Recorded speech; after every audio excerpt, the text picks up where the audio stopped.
Police presence around mosques to keep people safe. In Seattle, Jennifer Sullivan, KOMO News. Jennifer, thank you. Those mosque attacks were, of course, horrifying, no matter where you live.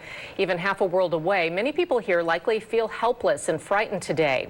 Joining me today is Naveed Jamali, a former naval intelligence officer. I know you're running for Seattle City Council, but we've asked you here today because of your expertise in national security, so thanks for coming in. Thank you. You know, I mentioned that people might feel helpless. Certainly people feel scared. What should people do? Well, this is a great question. I think we have to understand when it comes to terrorism, there are two components of it, right? The first is the actual physical act, and the other part is terror. And it's really important for all of us, all of Seattle, all of Washington, all of us as Americans, to go about our daily lives, to not let fear creep in to how we conduct ourselves. And I think that's perhaps the most important thing that we can do as Americans to sort of combat this. The gunman even said himself, this is an act of terror. So for what you're telling us is not only did he want to kill people, he really did want to scare people. That's exactly right. I mean, this is the textbook component of terrorism is, again, this element of fear, the idea that the attack is larger because you can spread fear and you can actually have an impact, whether it's policy, whether it's just, again, how people live their lives. I'm really glad to see that, you know, Muslims today were able to go to Friday prayer, which is incredibly important. And, you know, we just want to make sure that if you are devout and you know that you can go to your house of worship without fear. And I think that's a really important message.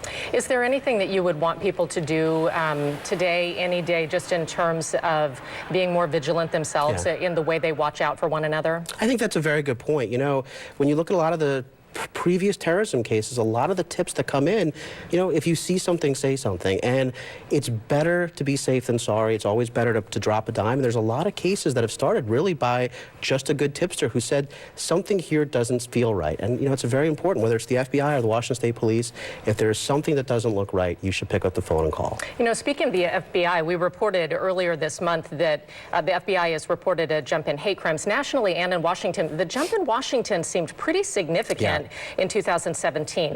What would you attribute that to? I would attribute it to two things. The first is I'm really glad that people feel comfortable reporting these crimes. I think that when it comes to crime, regardless of what it is, there's always a component that goes unreported. So kudos to the various jurisdictions that make people feel comfortable that they're reporting this.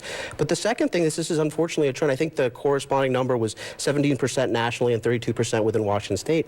I think that we're seeing a rise in these types of crime, and that's incidents, and it's very, very disheartening. We have to be better at combating it. We have to have an open discussion, open dialogue. But you know, it's just a pattern that's following the national trend, unfortunately. Right.